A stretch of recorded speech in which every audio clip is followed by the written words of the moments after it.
우선 잠시 기도하고 시작하도록 하겠습니다. 하나님 아버지 감사합니다.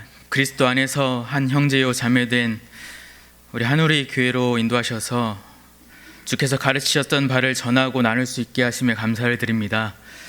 우리가 자주 행하고 있는 예배와 찬송을 주께서 가르치시는 바대로 잘 실행하고 있는지 이 시간 점검해 보는 시간 되게 하시고, 더욱더 하나님이 기뻐하시는 뜻에 우리의 모든 생각과 행동과 삶이 가까워져 가는 저희들 다 되게 하여 주시옵소서. 부족하나마 전하는 자에게 그리고 듣는 모든 성도들에게 성령께서 은혜를 더하여 주시기를 간절히 원하오며 살아계신 예수 그리스도의 이름으로 기도합나이다. 아멘.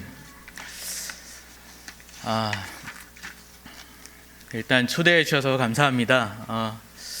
저는 대신교단에 소속해 있는 강도사입니다. 류성민 강도사입니다. 목사님께서 이 자리를 초대해 주시는 이유는 아마도 제가 누가 시켜서 하는 일을 시키지도 않은 일을 하고 있는 탓이기 때문일 겁니다. 아마 시편 찬송에 대한 부분을 한국교회가 여러 번 이렇게 시도하고 계속 보급하려고 하고 하는 노력들을 하고 있는데 그런 노력들을 저도 지켜봐 왔고, 그런데 조금 더 이 부분에서 좀 보완하면 어떨까 하는 고민들을 제가 하게 되고 도전을 받게 되고, 또 제가 어려서부터 찬양 사역과 예배 사역에 관한 고민들을 많이 해오던 터라 이 부분은 내가 조금 더 할 수 있겠다 해서 하나님의 영광을 위해서 좀 더 내가 시도해보자 해서 이렇게 하게 되었는데, 이 일들이 그래도 여러 건전한 신앙을 추구하고 있는 많은 교회들에서 이렇게 좋은 호응을 해주셔서 아마 목사님이 초대해 주시지 않았나 싶습니다. 오늘 나눌 내용 가운데서 제가 성경을 해석하는 이렇게 교훈들이거나 혹은 이렇게 원론적인 이야기들을 물론 하긴 하겠지만 이렇게 주목해야 될 부분들은 우리의 실천이거든요. 제가 이제 하나님 말씀을 가지고 어떻게 적용하고 실천하느냐에 대한 부분들을 이렇게 제가 나눌 것이기 때문에 어떤 부분에서는 지금 부딪히고 있으실 수도 있는 부분들이 있을 거고, 개인적인 이제 이해 정도에 따라서 약간 부딪히는 부분들, 어려운 부분들, 이런 부분들이 있으실 수도 있습니다. 아니면 그게 맞아 라고 동의하시는 부분들이 있으실 거고요. 그럴 때에 저는 이렇게 얘기해 드리고 싶습니다. 제가 이렇게 해야만 합니다, 이게 진리입니다 라고 얘기하는 거 아니라는 점을 좀 잘 이렇게 명심해 두셨으면 좋겠습니다. 진리 가운데서, 진리가 사실 성경이 이제 이후에도 얘기하겠지만, 성경이 예배 음악에 대해서 혹은 예배에서조차도 아주 명시적으로 딱 이거야, 예배는 이거야 라고 가르쳐주고 있는 바가 사실 적어요. 되게 소수고, 음악에 대해서는 더더군다나 그렇습니다. 그래서 원리적인 측면에서 우리가 가지고 와서 이것이 더 하나님 뜻에 가깝지 않겠는가에 대한 논의를 하고 있는 것입니다. 그것을 제가 성경의 근거로 혹은 또 교회사적인, 교회 가운데 역사적인 가운데 논의로 해서 여러분들께 소개하고 또 그렇게 제안하는 것이기 때문에, 혹 어려움이 있으실 때에는 목사님의 가르침을 따라서 하시면 되겠습니다. 그렇게 하시면 되겠습니다. 그래서 잘 깊이 고민을 가지시고, 우리의 예배, 나의 찬송이 어떻게 하면 하나님을 기쁘시게 할 수 있을까에 대한 고민으로 이렇게 생각의 고민들이 잘 진행되어 가셨으면 하는 생각입니다. 네, 본격적인 강의 하겠습니다. 오늘 제가 나눌 부분은 대략 이렇습니다. 예배에 대한 이제 예배 음악을 다루려면 예배를 먼저 알아야 되거든요. 예배의 원론적인 본질적인 의미를 알아야 되기 때문에, 그것에 대한 이해를 위해서 예배의 정의와 원리와 교회사적인 부분들, 그 신조가 어떻게 이야기하고 있는지를 나눌 것이고요. 또 이제 세부적으로 들어가서 음악과 또 예배 음악을 성경이 어떻게 말하고 있고, 또 우리가 존경하고 있는 초대교회 혹은 중세교회 이 사이에 있는 어거스틴이 무엇라 얘기하고 있고, 종교개혁자들이 어떻게 말하고 있고 또 현대교회의 음악은 어떻게 되고 있는가에 대한 논의를 하고 살펴볼 거고요. 그리고 찬송가, 구체적으로 또 들어가서 찬송가, 시편 찬송에 대한 이야기를 할 겁니다. 그리고 이제 정리를 할 거고요. 근데 이 내용을 제가 강의를 아주 여러분들을 설득할 만한 내용들로 되게 깊게 준비를 하려고 하다 보니까 강의의 분량이 점점 늘어나는 거예요.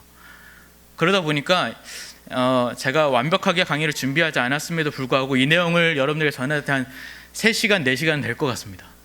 그러나 여기서 3시간, 4시간을 쓰면은 큰일 나겠죠. 그래서 1시간을 저한테 주어져서 1시간 안에 이 내용을 빠르게 살펴볼 텐데, 빠르게 살펴보는 만큼 이게 여러분들의 생각이 잘 따라오실지는 사실 의문이긴 하지만 그래도 중요한 쟁점이 되는 부분들을 거론하면서 갈 테니까 잘 이해하시면서 생각해 보시고 고민해 보시는 시간 되면 좋겠습니다.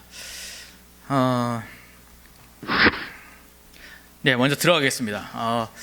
예배에 대한 이해가 필요합니다. 예배 음악에 대해서 살펴보려면 예배를 왜 배워야 됩니까? 물론 다 배우셔서 아시겠지만 예배는 이제 우리 삶의 아주 신앙적인 종교 행위 중에 가장 첫 번째가 되는, 가장 우선적으로 여기고 가장 중요하게 생각하는 행위지 않습니까?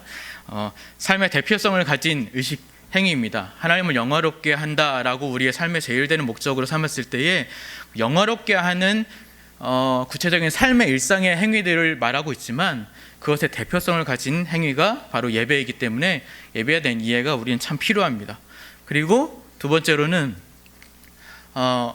우리 죄로 인하여 하나님께 마땅히 받아야만 하는 진노와 저주를 피하기 위해서 하나님께서, 그리스도께서 우리에게 구속의 유익을 전달하시는 데 필요한 외적 은혜의 수단을 우리에게 허락하시지 않습니까? 이제 소위리문답 85문답에서 이 이야기인데, 그 외적 은혜의 수단이 다 포함되어 있는 종교 행위가 바로 예배인 것이죠.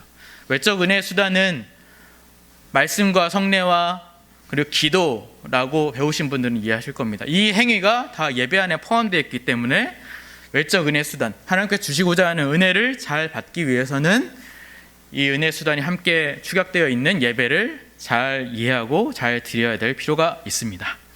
그리고 우리는 하나님의 교회죠. 그리스도의 몸된 교회입니다. 그래서 하나님과의 교제가 늘 필요로 하기 때문에 하나님과 교제하는 것뿐만 아니라 지체로서 함께 성도들 간의 교제가 필요하기 때문에 그 교제의 의미를 담은 의식도 이 예배라는 행위입니다. 그리고 중요한 부분인데요, 이게 제가 오늘 핵심을 두고 있는 포인트인데, 예배란 우리 자신에게 집중되어 있는 것이 아니라 하나님께 집중되어 있고 하나님이 받으시는 의식이라는 것입니다. 예배를 받으시고 예배를 하라라고 명하신 분이 하나님이시기 때문에 하나님의 뜻에 합한 예배가 되어야 되는 것이 예배의 아주 궁극적인 본질이요, 아주 중요한 내용이라 할 수 있겠습니다. 그래서 예배를 명하시고 받으시는 그 하나님의 뜻, 하나님이 나타내 보이시는 뜻이 다른 데서 주어서 듣지 않잖아요. 하나님의 뜻을 우리는 성경을 통해서 하나님의 뜻을 받습니다. 그래서 성경 안에 명하시고 있는 예배의 원리들, 아주 명시되어 있는 구체적인 행위로 묘사되고 있는 부분은 아주 극소수이지만 원리적으로 말씀하고 계시는 그 규정적 원리를 찾아서 종합적으로 이해하면서 예배를 형성해 나가는 것이 필요합니다. 그런데 왜 이 부분이 중요하냐면, 오늘날의 예배는 하나님 중심적인, 하나님이 받으시게 하시는 예배가 무엇일까, 어떻게 드려야 하나님이 받으실까에 대한 고민보다, 무엇이 하나님의 뜻일까에 대한 고민보다 성도 여러분 스스로에게 초점이 맞춰져 있는 모습들이 많이 있습니다. 우리가 어떻게 하면 은혜를 받을까, 성도에게 어떻게 하면 은혜를 입게 할까로 예배를 준비하고, 또 예배에 나오는 우리 성도님들도 다 그런 건 아니지만 많이들 이 기본적인 의식의 전제가 난 예배를 은혜 받으러 가야지 라고 하잖아요. 그죠? 그러니까 오늘 예배는 은혜가 안 됐어 라고 얘기할 때 내 마음에 안 드는 거예요. 무슨 이유 때문인지 몰라도 내 마음에 안 드는 거죠. 그러니까 예배의 포커스는 하나님을 기쁘시게 하는 것이잖아요. 근데 내가 마음에 들도록 하기 위한 자세와 또 예배를 준비하는 모든 주로 이제 목회자들이죠. 목회자들이 어떻게 하면 은혜를 끼칠까라고 하는 방식으로 예배가 형성이 되고 있어요. 그게 이제 타락의 원인이고 변질이 되어가는 시작점이거든요. 은혜란 하나님이 주실 수 있는 것이죠. 사람이 주는 것이 아니라, 사람이 임의적으로 만들어내는 것이 은혜가 아니라 하나님의 고유 권한이고 하나님이 주셔야 그게 마땅히 은혜인 것입니다. 그래서 우리는 구분을 해야 됩니다. 하나님이 주시는 은혜인지 아니면 내가 내 마음에 만족이 되어서 감동을 받은 것인지. 은혜와 감동을 우린 잘 차이를 안 둬요. 그러니까 음악을 듣고서 은혜스럽다, 은혜 받았어, 이게 맞을까요, 틀릴까요? 음악을 듣고서 은혜를 받을 수는 없습니다. 하나님께서 은혜를 그런 모형으로 주시지 않아요. 감동이죠, 감동. 음악 자체로. 그러니까 어떤 모형, 그림을 보고 은혜스럽다 이렇게 표현하는 것도 사실은 잘 맞지 않는 표현이죠. 감동이죠. 마음의 울림이 있는 거죠. 그런 잘 구별점을 지어야 예배를 어떻게 준비하고 또 예배는 우리가 어떤 자세로 예배를 드릴 수 있느냐를 판단할 수 있게 되는 겁니다. 그래서 참된 예배와 찬송은 성경과 교회사를 잘 살펴서 바른 적용을 해야 된다는 것을 제가 논하고 싶은 것입니다. 첫 번째로 예배란 무엇인가에 대한 아주 근본적인 이해를 다 아실 테니까 빨리빨리 이 부분을 좀 빨리 넘어가도록 하겠습니다. 예배란 무엇인가 했을 때 한자로 예를 갖춰서 절하다 이렇게 알 수 있겠죠. 예의를 갖추어서 절하다입니다. 이제 구약 시대 때는 실제로 절을 하는 행위를 했지만 신약 시대에서는 이제 오늘날에는 우리의 영혼을 숙여 절하는 것이죠. 그런 의미가 있습니다. 월십이라는 이제 영어로 표현 예배 있죠. 월십이라는 단어는 월스와 십, 그래서 최상의 가치를 돌리고 최상의 가치를 드러낸다라고 하는 것이 있습니다. 최상의 가치란 우리가 보기에 최상의 가치가 아닙니다. 우리가 여기기 아름답다, 이 정도면 최고지라고 하는 가치가 아니라 하나님이 여기시는 최상의 가치입니다. 하나님이 여기시는 최상의 가치는 성경에 부합한 것이, 하나님의 뜻에 부합한 것이 최상의 가치인 것이죠. 그리고 예배란 교회 공동체 전체가 함께 드리는 것에 의의가 있습니다. 그래서 예배를 하나님께 드리는 것이기 때문에 하나님이 누구신지를 알아야 되는 것이잖아요. 하나님을 모르는 사람은 사실 예배할 수 없습니다. 예배 자리에 참석할 수는 있되 예배하는 것은 아닙니다. 그렇죠? 하나님을 알아야 그에게 예배할 수 있죠. 그렇죠? 제가 불신자는 예배에 참석하지 말라고 얘기하는 거 아닌 거 아시죠? 그죠? 그걸 오해하시면 안 됩니다. 불신자 예배 자리에 참석해서 복음을 듣게 해야죠. 그런데 그는 엄밀히 따져서 예배하고 있지는 않은 겁니다. 그죠? 하나님을 알아야 예배하는 거예요. 그래서 하나님을 아는 백성들 전체가 함께 공동체적으로 예배하는 것에 참 의의가 있습니다. 이 세 가지 포인트입니다. 그래서 요컨대 예배란 구속함을 받은 하나님의 백성들이 진리 안에서 성령으로 그리스도의 구속에 의존하여 삼위일체 하나님께 그 영혼을 숙여 절하는 것이라고 정의를, 이렇게 신학적인 정의들을 내릴 수 있습니다. 핵심적으로 예배를 어떻게 드려야 되는가, 원리에 대한 이해를 성경이 아주 명시적으로 얘기하고 있는 부분이 요한복음 4장 24절이고요. 그 다음으로 원리적인 측면에서 가장 그래도 가깝게 이야기하고 있는, 가르쳐주고 있는 부분이 십계명입니다. 십계명이 하나님을 어떻게 예배할 것이되, 하나님을 어떻게 사랑해야 될 것인가에 대한 논의도 있지만 하나님을 어떻게 예배할 것인가에 대한 논의가 있다라는 사실들을 소요리문답이나 데오리문답, 하이델베르크에서도 그렇게, 하이델베르크 요리문답에서도 그렇게 가르쳐주고 있습니다. 그래서 십계명을 통해서 예배 원리를 쭉 살펴보실 텐데요. 십계명 1계명이 예배의 대상에 대해서 말하고 있죠. 누구를 위하여 예배해야 되는가? 너는 나 외에는 다른 신들을 내게 두지 말라. 당연히 오직 삼위일체 하나님께만 드려야죠.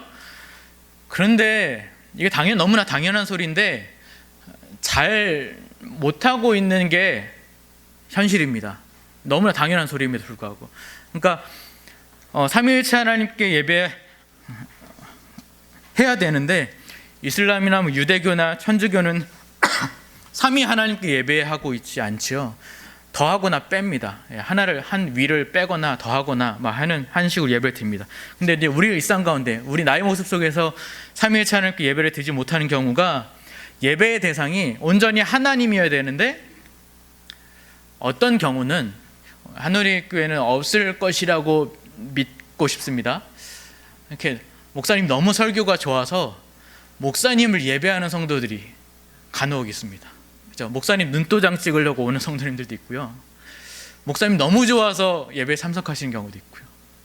그런 마음의 태도로 예배당에 오시는 것은 아니라는 것이죠. 하나님께 예배한다 라는 의식 뿐만 아니라 멋있게 저 정도 생기면 좀 괜찮은데 저보다 더 잘생긴 사람이 너무나 멋지게 기타를 치면서 찬양 인도를 하고 있다. 그럴 때 우리 젊은 청년들이 이제 그 찬양 인도자에게 흠뻑 빠져서 그분 때문에 예배에 참석하는 경우들이 많이 있어요. 실제로 그런 경우들이 이제 종종 있을 수 있겠죠. 뿐만 아니라 아까도 얘기했지만 나 자신의 만족을 위해서, 나 자신의 감동받음을 위해서, 나 자신의 유익을 위해서 예배 자리에 참석, 그 목적 자체가 그렇게 예배 자리에 참석했을 때는 누구를 대상으로 하고 있는 거지? 예배 대상이 나가 될 수 있는 거죠. 내가 될 수 있는 거죠. 예배는 온전히 삼위일체 하나님의 만족을 위해서, 하나님의 기뻐하심을 위해서 예배한다라는 의식들이 여러분 가운데 분명하게 새겨질 필요가 있겠습니다. 십계명 제2계명에서는 예배 방식에 대한 가르침을 주고 있습니다. 어떻게 예배할 것인가? 만들지 말라라고 이러죠. 사람을 위해서, 너를 위하여, 그러니까 우리를 위해서 무엇인가 자꾸 임의로 만들어내려고 하지 말아라 라고 하는 뜻입니다. 보이는 것이든 무엇이든 간에 하나님이 가르쳐 주시는 방식, 하나님이 명하신 방식, 자신의 존재를 보이지 않는 모습으로, 보이지 않는 영으로 드러내셨고 그렇게 예배 받기를 원하셨다면 그것을 인정하고 그렇게 가르쳐 주신 대로 받아서 예배하는 방식을 가르쳐 주고 있습니다. 그러니까 우리를 자꾸 돕고자, 우리의 이해를 돕고자 자꾸 무엇인가 만들어냈을 때에 이스라엘 백성들은 금송아지를 막 만들어냈죠. 그런 잘못된 태도를 취하지 말라라는 가르침을 주고 있습니다. 뿐만 아니라 명시적으로 얘기하고 있는 요한복음 4장 24절에서 하나님은 영이신 예배하는 자가 영과 진리로 예배할지니라 라고 하잖아요. 그 가르침에 그렇게 예배에 대한 언급이 있는데, 영과 진리로는 이제 헬라어의 이 원문에 의해서 영과, 옛날 개역 한글 성경에는 신령과 진정으로 번역을 했는데 그건 좀 아쉬운 번역입니다. 약간 신비주의 경향으로 갈 수 있는 번역이거든요. 근데 이제 원래 원어에 의한 번역은 영과 진리로입니다. 그래서 이 해석은 영으로, 혹은 영 안에서 이제 우리의 영으로, 우리의 존재 전체로 드리라, 혹은 성령님 안에서 드리라라는 의미로 해석될 수 있고, 진리로, 진리 안에서, 그러니까 진리이신 그리스도 안에서, 그리고 진리 자체이신 말씀 안에서 예배를 드려야 된다, 말씀 안에서 드려야 된다 라고 하는 것을 가르쳐 주고 있습니다. 뿐만 아니라 성경 전체를 관통하고 있는 선지자의 가르침입니다. 이것이 사무엘상 15장에서 사무엘이 이르되 여호와께서 번제와 다른 제사를 그의 목소리를 청종하는 것을 좋아하심같이 좋아하시겠나이까? 순종이 제사보다 낫고 듣는 것이 수장의 기름보다 나으니 라고 하신 말씀이 어떤 예배에 대해서 직접적으로 얘기하고 있는 것은 아니지만 성경 전체적으로 관통하고 있는 하나님의 규정적 원리입니다. 그러니까 그 당시에 구약시대 가장 중요하게 생각하고 있었던 의식, 종교 의식이 바로 제사였잖아요. 그 제사보다, 그런 중요한 의식을 행하는 제사보다 하나님의 말씀을 따르는 것, 하나님의 말씀대로 행하는 그것이 더 낫다라고 하는 것입니다. 그래서 예배의 원리로 하나님의 말씀 안에서 드리는 규정적 원리에 따라서 드리고, 그것이 순종의 방식으로, 우리한테는 좀 와닿지 않고, 우리는 뭐 이것으로 해서 은혜를 받겠어? 하는 의문이 되는 부분이 있다 할지라도 하나님이 그렇게 가르쳐 주시면 우리는 그것을 아멘으로 받아 그렇게 따르겠습니다. 내 생각, 내 경험, 내 지혜보다 하나님의 지혜와 하나님의 은혜와 하나님의 전능하심이 더 신뢰할 만합니다. 우리로는 다 이해될 수 없을지라도 하나님의 뜻이 옳습니다라는 태도의 순종의 방식으로 예배하는 것을 규정적 원리로 우리가 삼을 수 있겠습니다. 십계명 3계명에서는 예배의 태도에 대해서 가르쳐주고 있죠. 망령되게 하나님의 이름을 부르지 말라라는 의미에서 이제 예배 태도, 우리가 진실되어야 하고 하나님의 이름을 소홀하게 의미 없이 헛되게 부르지 말고 하나님을 경외하는 마음으로, 그런 아까도 한자의 의미에서 알 수 있듯이 예의를 갖춰서 높으신 분 앞에서의 예의를 차리고 예배를 드림이 필요하다라는 것을 말하고 있는 것입니다. 또 십계명 4계명에서는 예배 시간을 다 아시죠? 그래서 우리는 구약 시대는 안식일 했지만 지금 이제 주일로 지킵니다.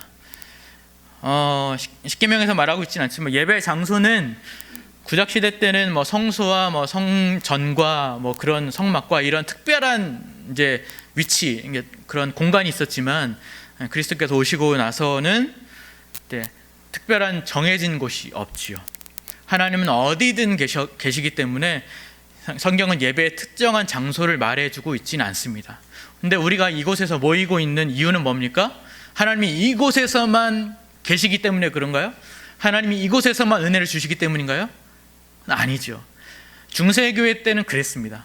이곳에서만 하나님이 임재한다, 이곳에서만 너희들이 은혜를 입는다라는 것을 암묵적으로 가르쳐주기 위해서 성전을 짓고, 그래서 성당이라고 불렀고, 그래서 그곳에서만 뭔 일이 일어나는 방식으로 자꾸 그렇게 암묵적으로 가르쳐 왔죠. 그러나 우리는 이곳을 성전이라고 부르지 않고 특정한 하나님이 임재하시는 곳이 아니기 때문에, 어디든 계시기 때문에, 그러나 우리가 한 곳에서 모여서 예배할 필요가 있기 때문에 약속을 정하고 이곳에서 모이는 것이죠. 그죠? 그런 의미로 이 예배당을 이해하셔야 됩니다. 교회사에 대한 이야기를 좀 살펴보려고 합니다. 교회사는 팽팽한 줄다리기였습니다. 이렇게 자꾸 성경적인 가르침과 또 사람들이 자꾸 의도해서 만들어내려고 했던 예배와의 줄다리기가 계속 있었습니다. 그래서 저는 이렇게 명칭합니다. 은혜 지상주의다. 은혜를 끼치려고 하고 은혜의 포커스를 맞춰서 자꾸 뭔가 감화시키고 감동시키려고 하는 의도적인 노력들을 한다라는 것에서 한편이 싸움이고, 한편은 오직 하나님 말씀하신 대로, 성경의 가르침대로 예배를 그렇게 논의를 해왔었습니다. 그래서 초대교회 때, 초대교회 이제 이후로 사도들이 죽고 나서 이제 카타콤, 지하의 예배 처소, 카타콤에서 예배할 때 그 습관대로 자꾸 이제 초대교회가 지나고 초대교회 이후서부터는 자꾸 그때 그 습관대로 지하도 아닌데 지상에서 자꾸 촛불을 켜는, 뭔가 이렇게 좀 신비한 느낌이 있거든요. 촛불을 딱 켜면, 그죠? 그런 방식으로 자꾸 예배를 드리려고 했고, 제사를 드렸던 방식들이 자꾸 그때 제사 향을 피우니까 뭔가 좀 있어 보여. 그래가지고 향을 피우는 것도 다시 끄집어 나오기도 하고, 예배당 안에 올라갈 때마다 부르는 어떤 이제 시편의 성전을 올라가는 노래라고 하는 그 모티브를 착안해서 칭개송이라고 하는 특별한 노래도 생겨나고, 자꾸 이제 점차적으로 예배가 어떤 제사의 성격이 담겨지기 시작했습니다. 예배는 구속하신 은혜를 힘입어서 하나님께 절하고 영혼을 하나님의 최상의 가치를 높이는 행위인데, 자꾸 제사, 내 죄를 사함받고 은혜를 덧입는 방식의 의도를 가지고 드려지는 방식으로 예배가 계속 변질되어 가기 시작했습니다. 그래서 이제 중세교회가 되면서 이 중세교회 예배당의 모습, 그때 사진을 찍어놓은 건 아니겠지만 지금의 성당의 모습이 로마 쪽의 성당의 모습이지만, 이런 방식으로 자꾸 성전 혹은 예배당 안을 이렇게 허술하게 꾸몄죠. 그래서 중세교회 로마 카톨릭 교회는 예배에 은혜가 되는 모든 것들을 다 예배당 안에, 성당 안으로 다 끄집어 와서 신비하고, 그러니까 하나님의 말씀을 이해하고 지성적으로 깨닫는 방식이 아니라 보고 감각하는 방식, 감정적인 방식의 은혜스러움을 유도하는 방식으로 자꾸 성당이라는 이름을 붙이고, 성상도 곳곳에 붙여 있고, 성화 그림도 붙여 있고, 촛불도 켜고 하는 모든 의식들이 많이 이렇게 덧붙여지기 시작했습니다. 그래서 이제 사제, 이제 제사의 의미가 있었기 때문에 앞에서 이제 예배를 집례하는 사람을 사제라고 불려서 제사장의 의미를 부각시켰죠. 이제 종교개혁이 일어났습니다. 그래서 그러한 타락한 모습들을 보고서 종교개혁이 일어났는데, 종교개혁은 하나님 말씀에 의거해서 하나님 말씀을 가르치지 않는 것들은 조금씩 지워가기 시작했습니다. 그래서 아까 이 사진은 이제 청교도들이 갇혀있는 성당 안에서 예배하는 것이 아니라 이제 밖에 나와서 뜰에서도 예배할 수 있다라는 것을 대표적으로 보여주고 있는 그런 모습이죠. 그래서 이제 하나님 말씀에 어긋나는 것들은 하나하나 둘 지워가기 시작했는데, 루터는 나중에도 살펴보겠지만 루터는 철저하지 않았어요. 성경에서 분명히 말하고 있지 않은 것은 개교의 혹은 목사의 양심의 자유의 지혜에 맡겨버렸습니다. 애매한 것들 있잖아요. 성경에서 이것은 이거다라고 말하지 않는 것들은 다 개인적인 판단에 맡겼습니다. 그래서 지금 루터파 교회들이 있거든요. 한국에도 루터파 교회를 보면 카톨릭의 그런 영향들을 많이 아직도 잔존해 있어서 카톨릭의 마치 성당이 온 것처럼 느낌의 예배이기도 합니다. 아직까지. 종교개혁이 루터는 그랬는데, 이제 칼빈주의의 칼뱅이 목회했던 그 장로교회로 통칭할 수 있는 칼빈주의 장로교회는 성경에서 말하지 않는 것은 절대로 들여지 않고 성경이 말하는 것만 했습니다. 그러려고 노력했어요. 그러니까 성경이 말하고 있지 않는 것에 대해서는 스스로 판단하려고 하지 않고 성경이 말하고 있는 것에서만 예배 안에서의 모든 요소를 구성하려고 했습니다. 그래서 이때부터 규정적 원리라는 말을 쓰고, 이제 하나님께서 말하는 것에서 말하는 것만 하고 말하지 않는 것에서는 멈춘다라는 의미로 적정과 절도의 원리를 따라서 말씀 중심의 아주 간소한 심플한 예배를 추구하게 되었습니다. 현대교회는 어떻습니까? 현대교회는 다양한 문화적 요소는 다 들여오는 것 같습니다. 한우리교회는 안 그런 것 같아요, 보니까.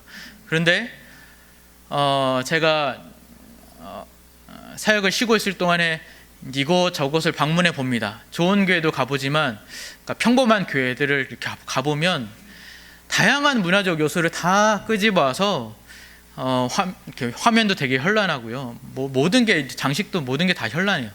그런 것으로 인해서 자꾸 연출을 합니다. 뭔가 이렇게 감정적으로 동요될 수 있도록 자꾸 그런 장치들이 많이 있습니다. 그래서 은혜스러운 것이면 다 되었던 중세교회와 많이 닮아 있죠. 이것은 이제 포스트 모더니즘, 너도 괜찮아, 다른 것은 다 인정할 수 있어, 너는 그렇게 생각하니? 너도 괜찮아, 너도 괜찮구나, 그래서 우리 사이좋게 지내자.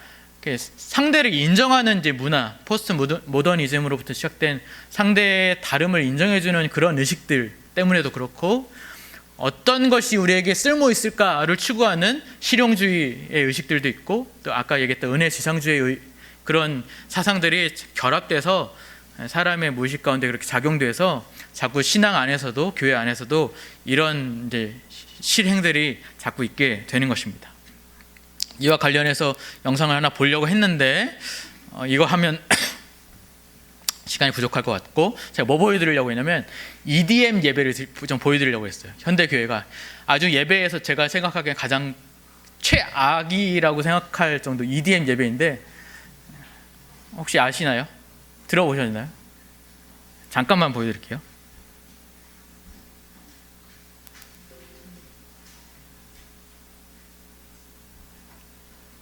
함께 가사를 생각하시면서 찬양했으면 좋겠습니다. 가사를 생각하라고 했는데 지금 인도자가 주님의 얼굴 간절히 주님 우리에게 임하소서. 이런 DJ 기계들을 가지고 임하소서. 주님을 다들고 클럽이죠, 클럽. 내 안에 열정, 내 안에 열정 날 못 지키소서. 임하소서. 임하소서. 임하소서. 임하소서. 주님. 네, 별로 좋은 건 아니니까 조금만 보여드릴게요. 이런 식의 예배들이 현대에 벌어지고 있습니다. 홍대에서도 벌어지고 있고, 어떤 신학 대학원에서도, 대학교에서도 이 모습이, 이 집회가 있다는 것을 제가 들었습니다. 네, 이렇습니다. 이런 현대 교회 가운데 우리가 따르고 있는 공교회의 가르침, 신앙 고백을 함께 기기를 필요가 있겠습니다. 공교회 신앙 고백에서 아마 한우리교회에서 목사님께서 잘 가르쳐 주신 적이 있으실 겁니다. 웨스트민스터 신앙 고백서에서 21장 1항에서 이렇게 이야기하고 있습니다. 강의안도 있으실 테니까 함께 한번 같이 읽어볼까요? 시작. 본성의 빛은 만물을 다스리는 통치자요 주권자이시며 선하셔서 만물에게 선을 행하시는 한 분 하나님께서 계시다는 것을 보여준다. 그러므로 사람은 온 마음과 뜻과 힘을 다하여 하나님을 경외하고 사랑하고 찬양하고 부르고 신뢰하고 섬겨야 한다. 그러나 참되신 하나님을 예배하는 합당한 방법은 하나님께서 친히 제정하셨고 하나님께서 계시하신 뜻으로 제안하셨다. 따라서 사람이 상상하여 만들어내거나 고안하여 만들어낸 것을 따라서 혹은 사탄의 제안을 따라서 예배해서도 안 되고 보이는 형상을 만들어 예배하거나 성경이 규정하지 않은 다른 방법으로 예배해서도 안 된다. 이렇게 성경이 다소 이렇게 명시적으로 얘기하고 있지 않은 것들을 신앙고백서는 조금 더 명시적으로 우리가 조금 더 우리 입장을 잘 정리할 수 있도록 신앙고백서, 웨스트민스터 신앙고백서는 가르쳐 주고 있습니다. 중요한 포인트는 하나님께서 계시한 뜻대로 예배드리라고 제안하셨다라는 것이죠. 성경이 규정하지 않은 다른 방법으로도 예배해서도 안 된다라고 가르쳐주고 있습니다. 그러면 이제 예배 가운데 조금 더 이제 구체적으로 들어가서 예배 음악과 예배 음악에 대해서 좀 살펴보겠습니다. 오늘날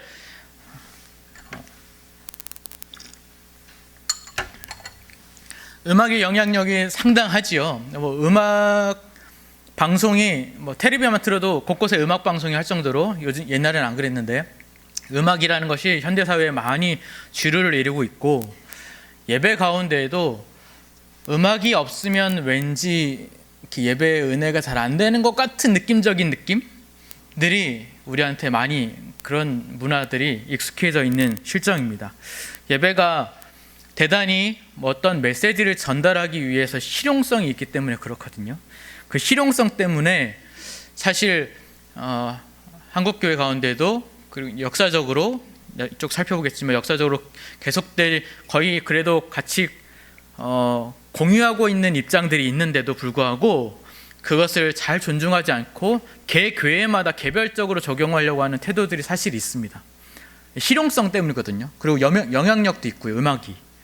그래서 이 음악의 영향력이 예배 안으로까지 들어와서 예배 음악까지도, 그래서 예배까지도 자꾸 이제 바깥에 있는 음악의 성향으로 자꾸 끄집어내려고 하는 시도들이, 그런 흐름들이 우리가 어렵지 않게 볼 수 있는 것 같습니다. 그래서 성경이 가르치는 바 안에 있으려고 하는 민감함 없이 적용하는 것들은 모두 세속적이고 타락의 촉매제다라는 의식들이 필요로 합니다. 그래서 최대한 예배 음악도 잘 그러고 있지 못하는 현실이긴 하지만 최대한 허용 범주를 좁혀나가는 노력들이 이제 신학을 하시고 목회자들에게 노력들이 참 필요하고 교회적으로도 필요하고 모두가 다 동일하게 시행할 수는 없을다 할지라도 그런 노력들, 최대한 방향성을 같이 일치하려고 하는 방향성의 일치를 위한 노력들이 필요로 합니다. 이 음악에 대해서, 찬송 말고요, 이 음악에 대해서 성경이 어떻게 거론하고 있는지 성경의 구절을 통해서 살펴볼 텐데요. 구약에서 음악에 해당되는 부분들을 설명하고 있는 그러니까 그 해당 구절이 여럿 있긴 합니다. 네. 창세기부터 나와요. 창세기부터 이제 음악의 조상 유발이라고 하는 사람의 등장으로 통해서 이제 그가 여러 악기들의 조상으로 이렇게 성경이 표현하고 있고, 또 창세기 31장에서도 노래하고 악기를 연주하는 부분들이 있습니다.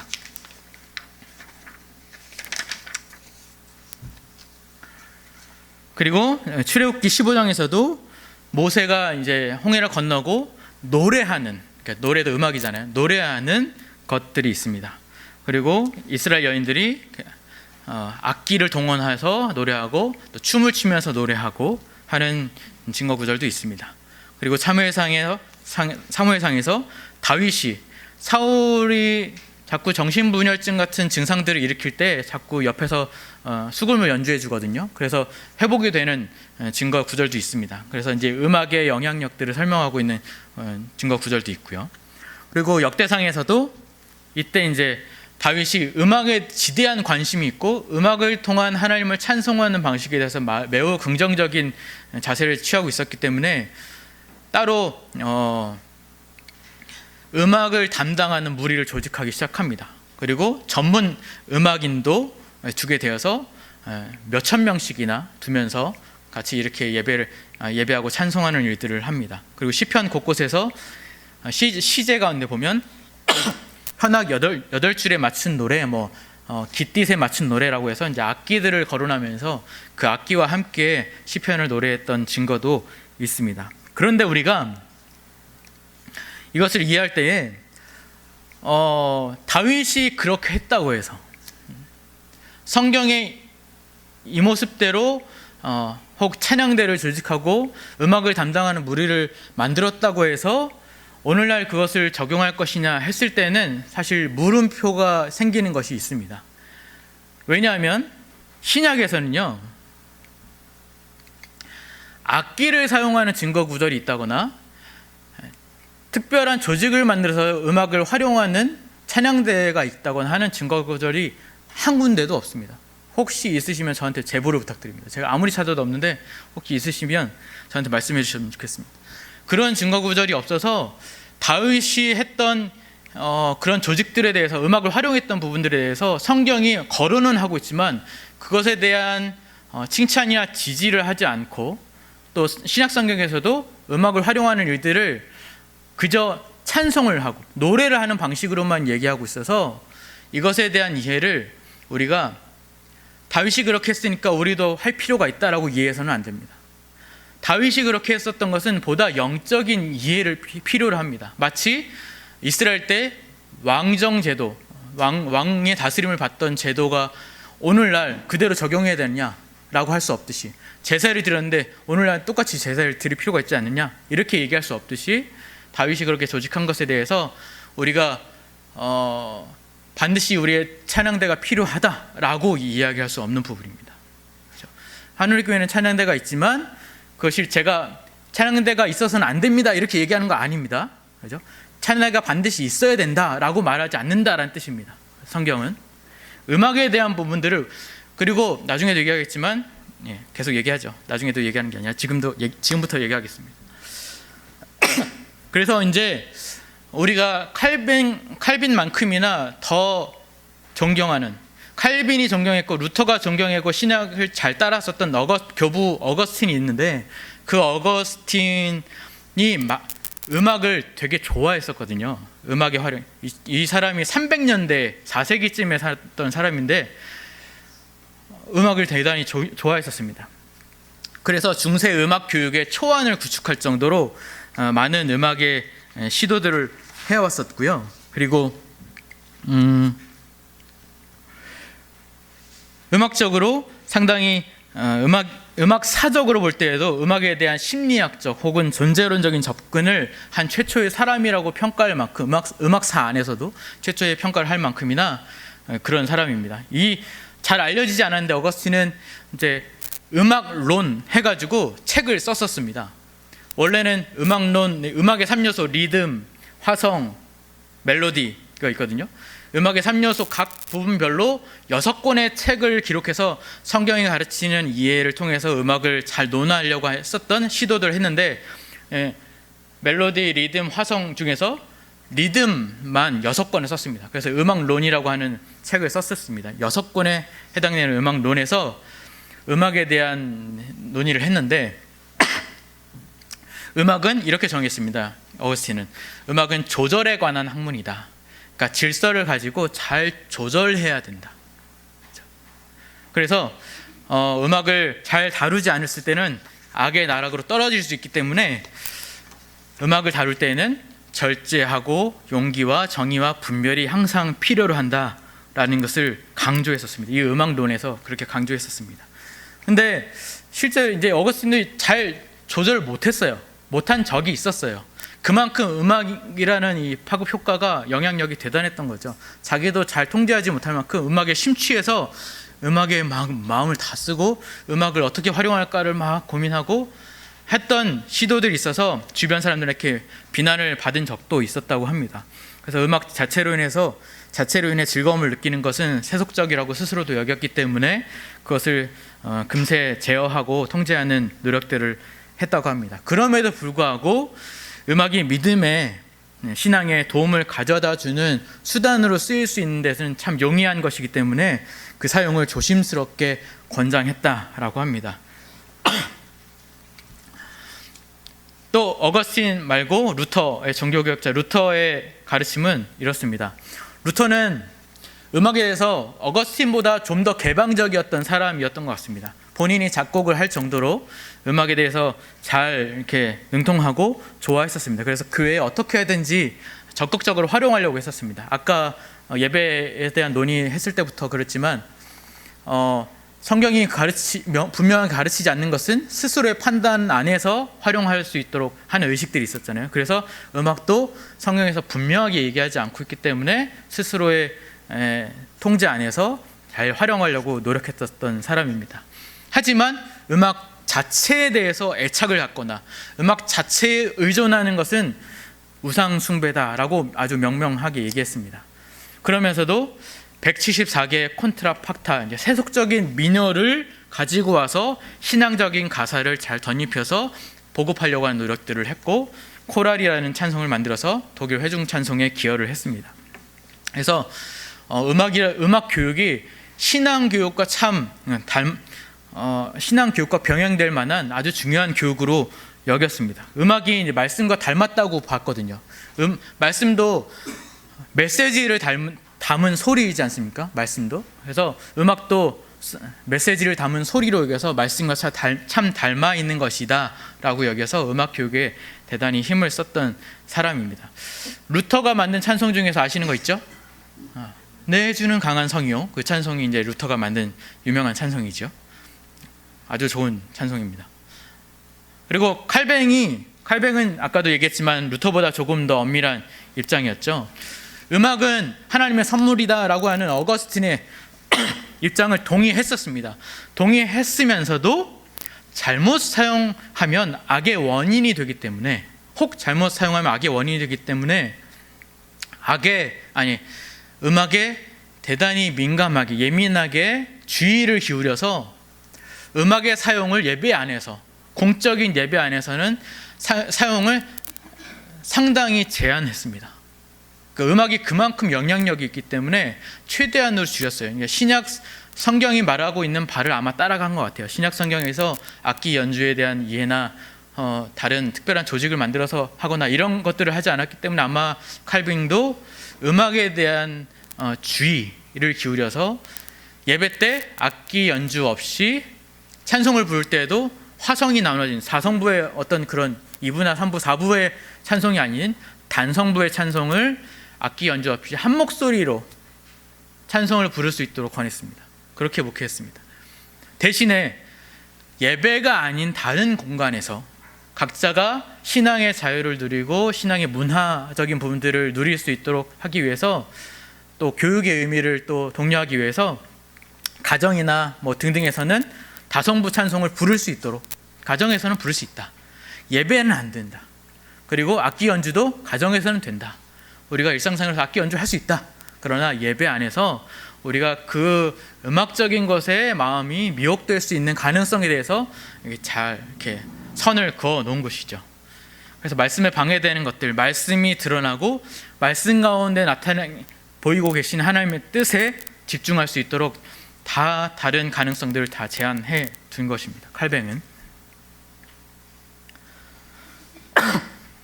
찌빙글리라고 했던 사람이 있습니다. 스위스의 종교개혁자인데, 찌빙글리는 더합니다. 칼뱅보다 더해요. 근데 음악성은 최고로 뛰어난 사람이었거든요.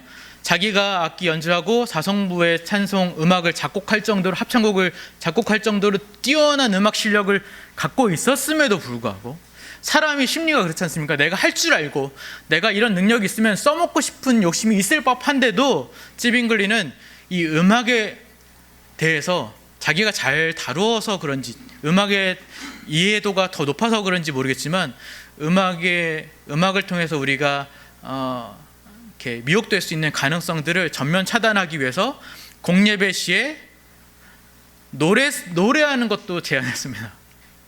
악기 연주는 당연히 안 됐고, 노래하는 것조차 허용하지 않았고, 목소리를 내지 않는 찬송, 마음으로 우러나 마음에서 하는 찬송, 기도와 침묵 속에서 하는 찬송을 강조했었습니다.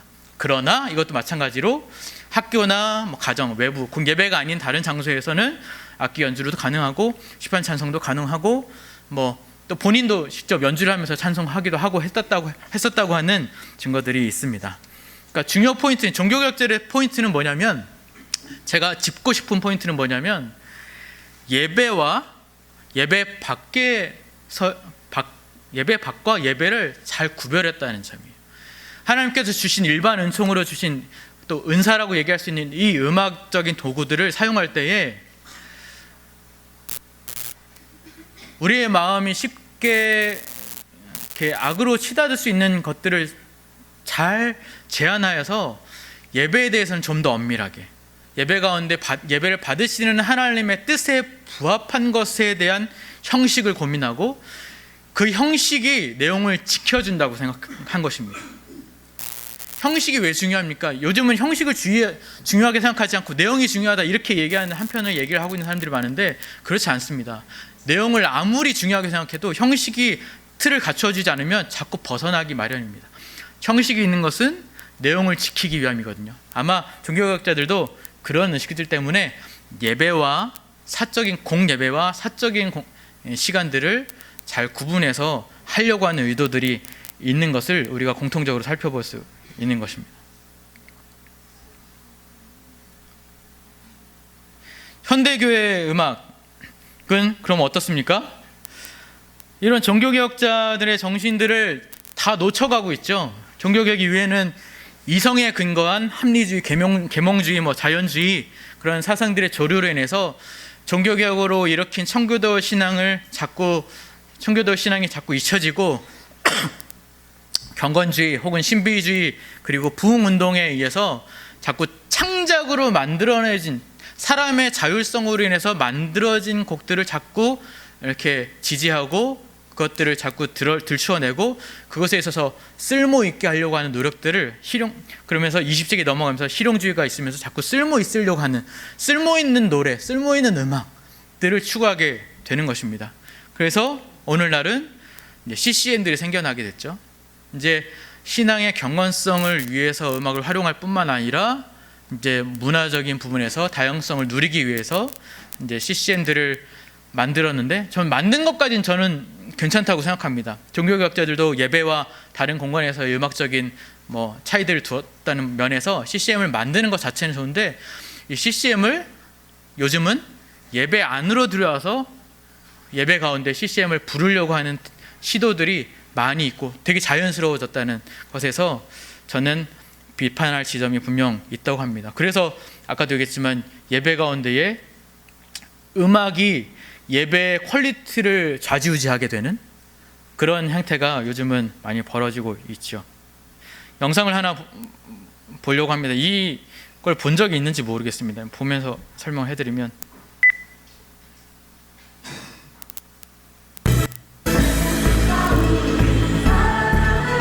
워십이라고 하는 곳에서 예배 집회, 예배라고 명명하고 하는 찬양인데요. 이 찬양은 뭐 다 아시죠? 많이 들어보셨죠? 이 찬양을 어떻게 하냐면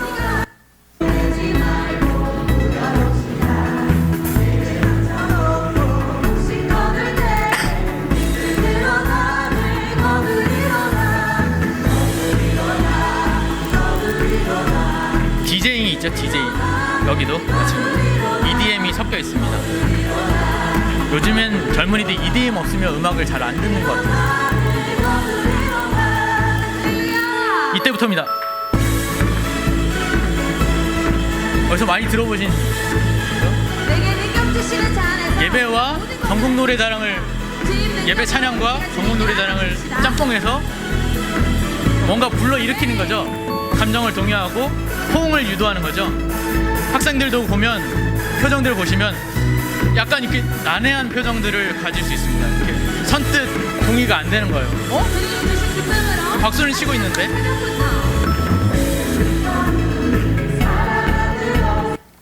제가 뭘 말씀드리냐면 예배 혹은 예배 음악과 또 우리가 일상에서 누리는 음악에 대한 경계선을 잘 지어주지 않으면 우리는 더 유용한 것, 더 쓸모있는 것을 추구하게 돼 있어서, 우리에게 유익한 것을 추구하게 돼서 그 선을 자꾸 넘어가기 쉬워요. 이건 이래서 할 수 있는 거야 라고 합리화시키고 타협할 수 있는 지점이 분명히 있다는 것입니다. 그래서 어떤 면에서는 칼빈이 행한 것처럼 어떤 이렇게 분명한 선을 지어주는 것도 필요할 수 있다고 저는 생각합니다. 좀 더 구체적으로 들어서 찬송. 네. 찬송이란 무엇인가? 찬송이 무엇입니까? 찬송의 송자를 노래송, SONG로 이해하시는 분들이 많이 있어요. 찬송하면 노래다 라고 이해하시는 분들이 있는데 찬송은 원래는 노래를 뜻하는 것이 아닙니다. 음악을 포함하고 있지 않는 개념이에요. 그래서 음악을 활용하지 않아도 우리는 찬송할 수 있어야 됩니다. 그죠? 음악을 포함하고 있지 않아도 우리는 찬송할 수 있어야 돼요. 하나님을 높이는 모습들을, 하나님을 높이고 드러내는 행위를 할 수 있어야 됩니다.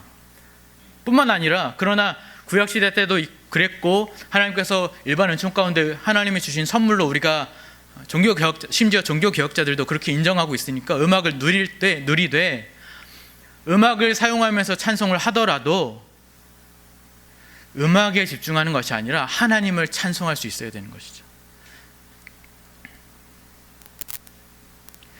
찬송할 때 그러면 가사가 중요합니까? 곡이 중요합니까? 라는 질문 속에서 아까도 그랬지만 내용이 중요하다고 여겨서 형식은 뭐 자율성에 맡길 필요가 있지 않겠습니까? 라고 해서 가사만 좋으면 음악은 어떤 것이든 상관없겠네요 라는 질문을 하는 분들이 많이 있습니다. 가사만 좋으면 되나요? 그렇지 않습니다. 가사가 분명 메시지를 담고 뜻을 담고 있긴 하지만 음악에도 메시지의 성향, 그러니까 언어적 성격을 담고 있거든요. 멜로디나 리듬이나 화성 안에 언어적 성격을 담고 있습니다. 멜로디가 어떻게 흘러가고 있느냐에 따라서 어떤 정서를 느끼고 있는지를 우리가 알 수 있다는 것입니다. 그런 의미에서 제가 영상을 보여주고 싶은데 넘어가도록 하겠습니다. 그래서 멜로디에도 언어적 성격이 있다. 리듬, 화성, 멜로디에 다 언어적 성격을 담고 있다. 그래서 이 가사가 말하고 있는 뜻과 음악이 말하고 있는 뜻을 잘 어울리게 조합해서 우리가 찬송할 수 있어야 된다. 그런 곡들이 좋은 찬송곡입니다. 그래서 질문이 이렇게 나오죠. 어떤 찬양곡이 좋은 찬양곡일까요? 많은 사람들이 좋아하는 찬양곡이 인기 있는 곡들이 좋은 찬양곡 아닐까요? 라고 말할 수 있지만 그걸 부르고 싶으니까요. 그래서 많은 사람들이 좋아하는 걸 부르고 싶으니까요. 그러나 가사는 물론이고 음악까지도 기독교 신앙의 올바른 내용과 언어를 담고 있어야만 좋은 찬양곡이라, 좋은 찬송곡이라고 할 수 있습니다. 그럼 예배 때 부르는 찬송은 또 어떻게 해야 되는 것인가? 제가 방금 좀 전에 얘기했던 거는 통칭한 겁니다. 찬송, 예배 때 찬송이나 바깥에서 우리가 누릴 수 있는 여러 가지 찬송들, 일상 속에서 부르는 찬송들, 여러 모임 때 부르는 찬송들 통칭해서 한 거고요. 지금은 예배 때 부르는 찬송은 어떻게 되나? 왜 구분이 필요한가를 제가 첫 번째로 질문을 넣어봤습니다. 왜 그러냐면 용도와 목적에 따른 선곡이 중요하기 때문에 그렇습니다. 자, 선곡이 중요한 거예요.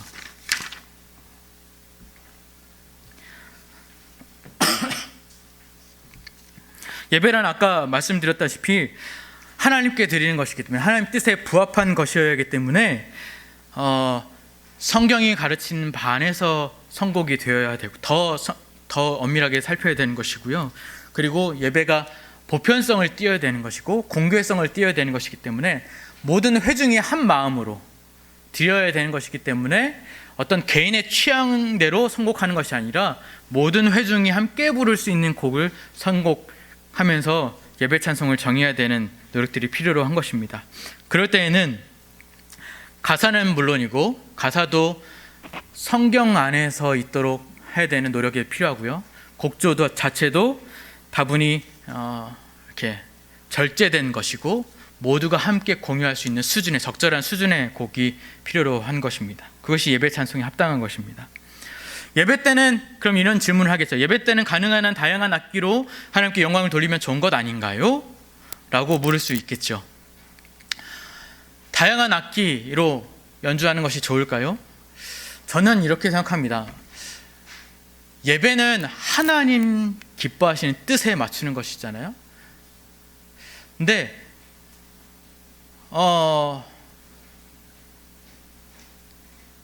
자신의 은사와 자신이 할 수 있는 능력치들을 어떤 부분에 있어서 쓸모있게 우리가 봉사하고 섬기는 것은 필요하지만 예배 가운데 혹 우리가 정신을 똑바로 차리고 있지 않으면 신앙적인 중심을 똑바로 차리고 있지 않으면 우리도 모르게 우리 자신을 드러내고 싶어하는 경향들로 치닫게 됩니다. 그럴 수 있는 가능성들이 많이 있습니다. 어느 곳에서든 그렇지만 우리가 예배를 드린다고 했을 때 하나님이 기뻐하시는 뜻에 더 초점을 맞춘다고 했을 때는 악기 사용에 대해서 저는 아예 사용하지 말아야 된다라고 말하고 싶진 않지만 줄이는 것이 좋다라고 필요합니다. 왜냐하면 악기가 여러 악기들이 있다면 함께 호흡을 맞추고 함께 공교하게 연주해서 모든 회중들이 함께 아무런 불편함 없이 온전히 찬송을 할 수 있도록 돕기 위한 연주를 할 때에는 상당한 노력이 필요하고요. 연습을 하거나 상당한 노력이 필요하고요. 연습이 되지 않았을 때는 자꾸 뭔가 틀리게 되고 자꾸 혼자 튀게 되고 해서 예배하는 그 의식의 흐름 가운데 자꾸 방해하는 요소들이 생기게 마련입니다. 그런 의미에서도 그렇고 예배하는 그 은사를 돕는 악기 연주하는 것 안에서도 자꾸 자신을 드러내고 싶은 욕망으로부터 그 유혹이 자꾸 생길 수밖에 없기 때문에 그런 가능성들을 우리가 줄여나가는 노력들이 예배 안에 필요하다. 그래서 저는 악기 불가는 아니지만 악기를 최소화하는 노력들이 더 예배 가운데 좋겠다라고 저는 이야기하고 싶습니다. 그럼 예배 때 음악을 다루는 사람, 악기를 다루는 사람은 주의해야 될 점이 무엇일까요? 당연히 이겁니다. 자신을 드러내지 않고 온전히 하나님이 드러나도록, 그죠? 성도 여러분의 회중들이 하나님만 바라보게 되도록 하나님 찬송하는 그 내용들의 온전한 묵상이 되어서 마음을 담아 드리는 찬송이 될 수 있도록 악기 연주는 자신이 튀지 않도록 해야 됩니다. 자신의 실력이 드러나지 않도록 그저 찬송을 돕는 역할이 되어야 됩니다. 그죠? 찬송의 회중들이 찬송하는 소리나 찬송하는 마음으로 하나님이 드러나는 것보다 악기 소리가 더 드러나서 자꾸 그것에 마음이 빼앗긴다면 그것은 옳지 못한, 좋지 않은 모습이 있죠. 그래서 악기 연주자들은, 음악을 다루는 사람들은 항상 음악적인 겸손과 절제가 필요하다라는 것을 말씀드리고 싶습니다. 그러니까 결국 예배 찬송은 사람의 감동을 위함보다 하나님의 뜻이 드러나는 찬송이겠죠. 그죠? 예배는 나의 만족이 아닌 하나님이 기뻐하신 뜻 앞에 나를 드리는 시간이요, 하나님이 가르쳐 주시는 뜻, 찬송의 내용을 통해서도 하나님이 드러나서 그 하나님을 우리에게 알려주시고, 기도를 통해서도 하나님의 그 어떠하심이 드러나고, 말씀을 통해서도 하나님의 어떠하심이 드러날 때에 우리 자신을 드리고 그 뜻 앞에서 나를 부인하는 시간입니다. 예배란 그게 드리는 거예요. 나의 존재를 드린다 했을 때는 그런 것이기 때문에 내가 드러나는 것의 태도를 지향하는 것이 필요하겠습니다. 그래서 이런 것들을 잘 서려해서 찬송을 더 잘 선곡해서 불러야겠죠. 좋은 찬송가를 선곡하여 배우는 것이 그래서 교회에 매우 중요한 일 중에 하나입니다. 이렇게 음악이 상당히 이렇게 가사를 통해서 메시지를 통해서 우리도 모르게 자꾸 학습되고, 그래서 우리가 가지고 있는 신앙의 내용들을 자꾸 왜곡할 수 있는 가능성들을 이렇게 유혹들을 주기 때문에 그런 것들에 대해서 우리가 주의를 기울여서 좋은 찬송가로 인해서 우리의 신앙의 내용과 고백을 삼고 그것을 안에서 풍성한 자유를 누리는 것이 필요하기 때문에 교회의 역할로서 대단히 중요한 일입니다. 그래서 예배 찬송의 모범 혹은 예배 찬송의 모범으로 다 아시듯이 시편 찬송이 찬송의 모범으로서 우리에게 주어지는 것이죠. 시편 찬송만 불러야 되느냐? 저는 이렇게 생각하지는 않습니다. 시편 찬송이 그러나 가장 좋은 모범이 되고 있는 것입니다. 자, 예배 가운데 찬송을 우리가 어떻게 불러야 되느냐 했을 때 시편으로 찬송하는 것이 왜 모범이 되겠습니까?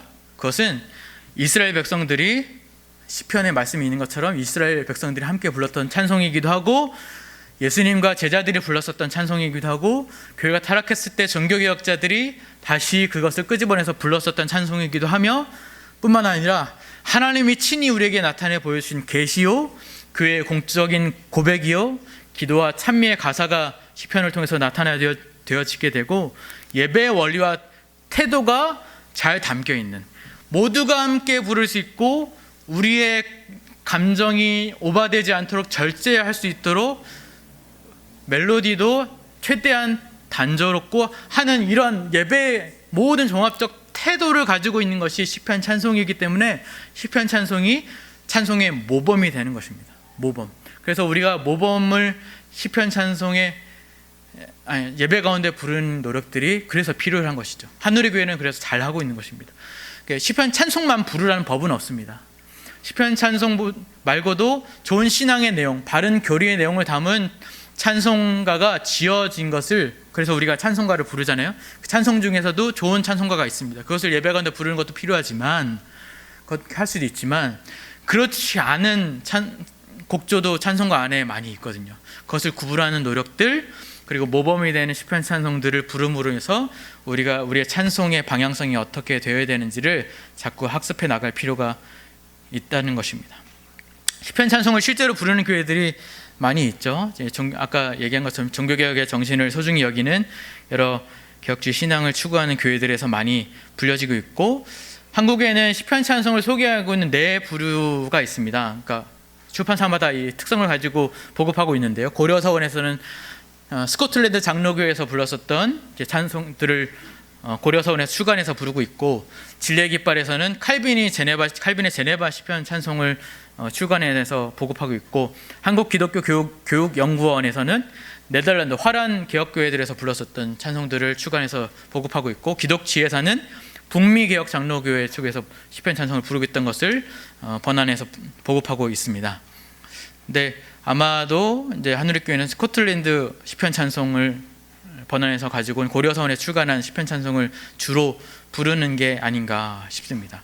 저도 이 고려서원에서 나온 시편 찬송가가 우리 정서에 가장 잘 맞더라고요. 우리 정서에. 우리가 평소에 부르던 찬송가와 곡조도 좀 비슷한 곡들이 많고, 또 가장 시대적이지 않고 우리에게 가장 그래도 근접해 있는, 정서적으로 근접해 있는 곡조가 아닌가라는 생각들 때문에 고려서원에서 나온 시편 찬송을 저도 선호하고 있는 편입니다.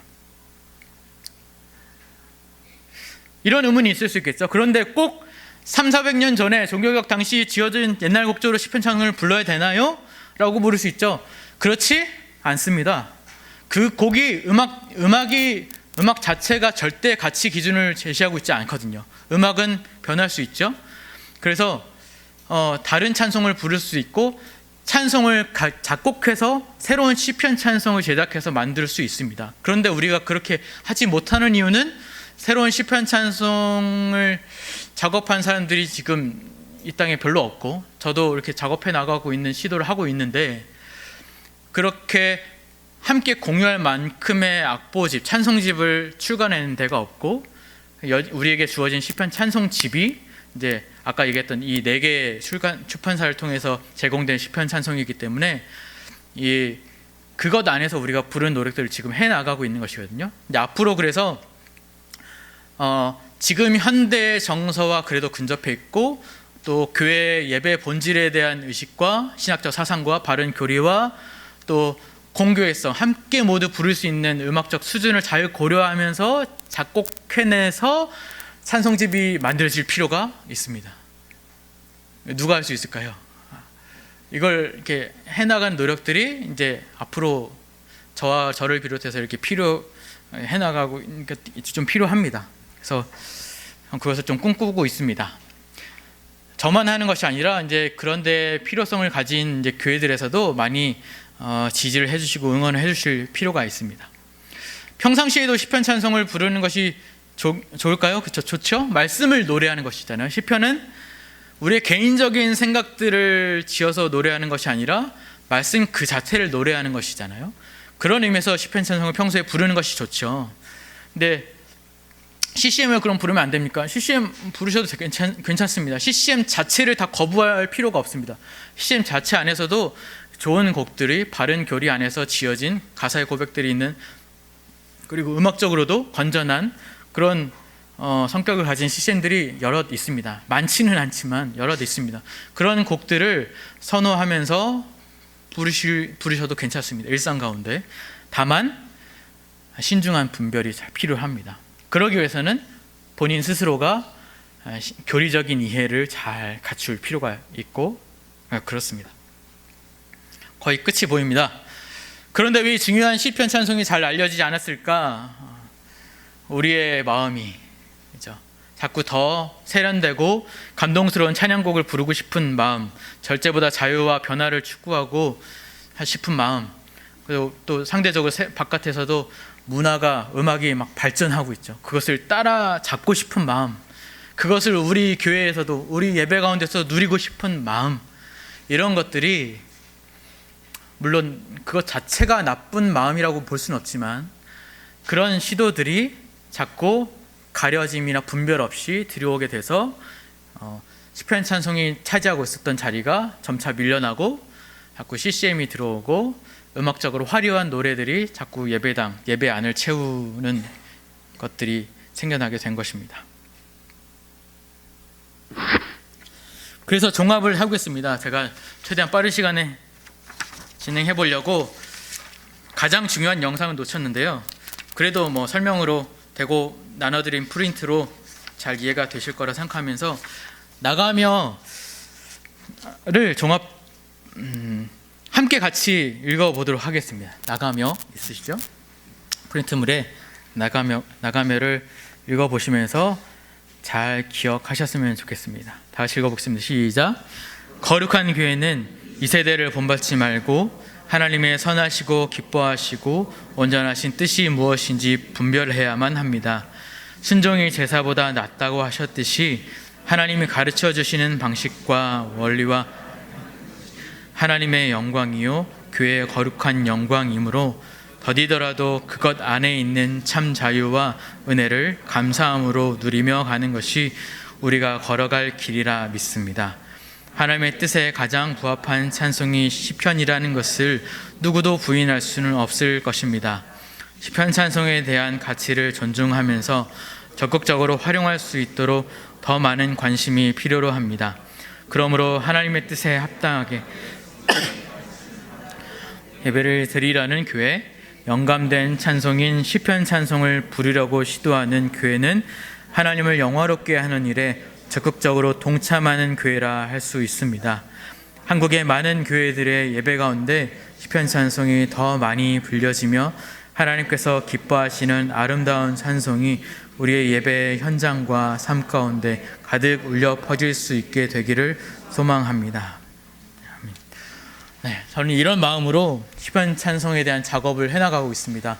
시편 찬송이 다소 딱딱하고 너무 이렇게 옛날 좀 고리타분해 보이고 너무 고전적인 느낌들이 들어서 접근하기 어려운 분들이 많다고 해서 제가 조금 더 세련된 방식으로 시편 찬송을 편곡해서 들려드리는 노력들을 하고 있고, 또 바른 교리 안에서 찬송이 만들어지기 위해서 소유리송이라고 하는 교리 문답 자체를 가사에 실어서 또 노래도 곡조도 가장 보편성을 띠는 방식으로 해서 노래를 만들고 있고, 또 말씀 가사 자체를 담아서 말씀송이라고 해서 말씀 자체를 담은 노래도 이렇게 기회가 될 때마다 하나씩 만들어 가고 있습니다. 지금은 시편 찬송을 부르길 원하는 교회들이 있는데 이게 잘 보급이 원활하게 되지 못하다 보니까 반주자도 좀 어려워하고 있고, 주로 이제 개척교회들은 또 이제 반주자가 없다 보니까 시편 찬송을 새롭게 배우면서 하기에도 어려워서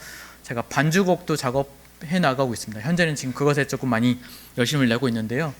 이런 노력들에 대해서 한우리교회도 관심과 지지와 응원을 잘 해주셔서 한국교회가 성경이 말하고 있는 하나님이 기뻐하시는 뜻에 부합한 예배와 찬송이 되어갈 수 있도록 그렇게 일조해 주시는 교회가 될 수 있었으면 참 좋겠습니다. 그런 뜻에서 찬송을 하나 좀 불러보겠습니다. 시편 찬송 강의하는 시간에 시편 찬송 한번 불렀으면 좋겠습니다. 반주자가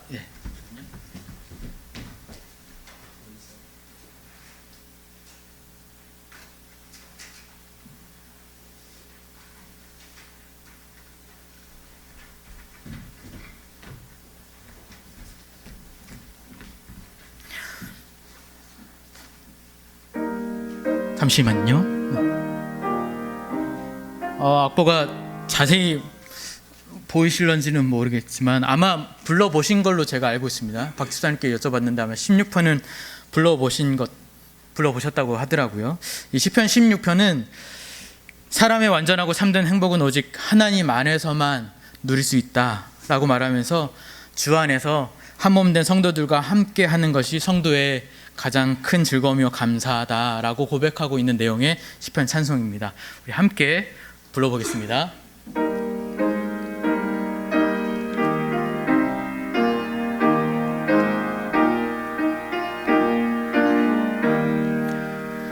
주여 날 보아소서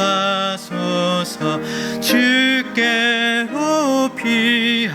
피하니 주밖에 복이 없도다 주 나의 주시라 성도들은 주의 기쁨 존귀한 사람들 다른 신을 섬기는 자 괴로운 뿐이라 여호와는 나의 산업 나의 전부시라 나의 분깃 나의 생명 여호와뿐이라 주께서 주신 기업은 참 아름다우니 내가 사는 이 땅에서 늘 감사합니다.